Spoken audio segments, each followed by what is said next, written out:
Hello everyone. In this video I am going to tell Bhagavad Gita slokas 14.3 and 4.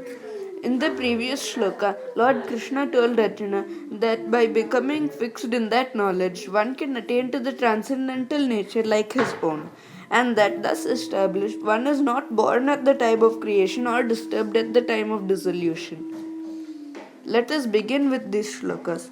मम योनिर्महद्ब्रह्म तस्मिन् गर्भं दधाम्यहं सम्भवः सर्वभूतानां ततो भवति भारत सर्वयोनिषु कौन्तेय मूर्तयः सम्भवन्ति यः तासां ब्रह्म महद्योनिर् अहं बीजप्रदः पिता.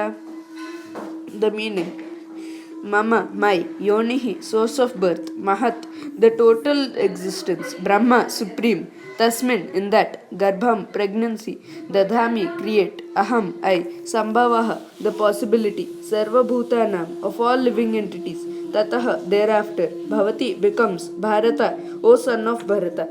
Sarvayonishu, in all species of life, Kaunteya, O son of Kunti, Murtayaha, forms, Sambhavanti, they appear, Yaha, which, Tasam, all of them, Brahma, the supreme, Mahatyonihi, source of birth in the material nature, Aham, I, Bija Pradaha, the seed giving, Pita, father. The whole meaning is the total material substance called Brahman is the source of birth, and it is that Brahman that I impregnate, making possible the births of all living beings, O son of Bharata. It should be understood that all species of life, O son of Kunti, are made possible by birth in this material nature, and that I am the seed-giving father.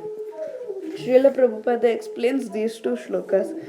This is an explanation of the world. Everything that takes place is due to the combination of Kshetra and Kshetrajna, the body and spirit soul. This combination of material nature and the living entity is made possible by the Supreme God Himself. The Mahat Tattva is the total cause of the total cosmic manifestation, and that total substance of the material cause, in which there are three modes of material nature, is sometimes called Brahman. The Supreme Personality impregnates that total substance, and thus innumerable universes become possible. This total material substance, the Mahat Tattva, is described as Brahman in the Vedic literature, Mundaka Upanishad 1.1.19. Tasmadetat Brahma Namarupam Annam Chajayate.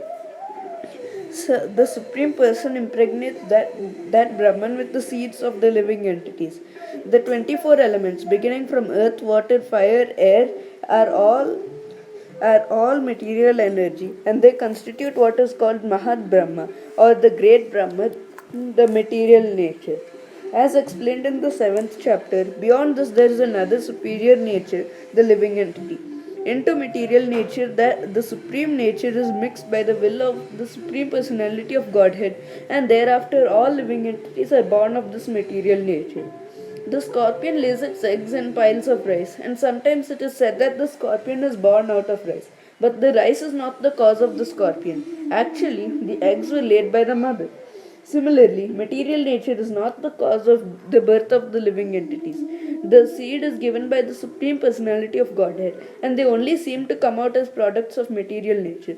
Thus, every living entity, according to his past deeds, has a different body created by this material nature so that the entity can enjoy or suffer according to his past deeds.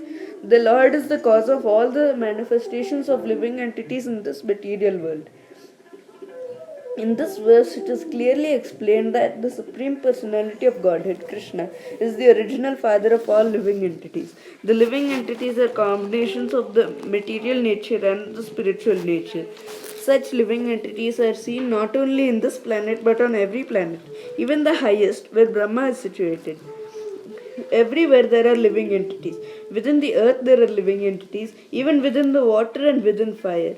All these appearances are due to the mother, material nature, and Krishna's seed-giving process. The purport is that the material nature is impregnated with living entities who come out in various forms at the time of creation according to their past deeds.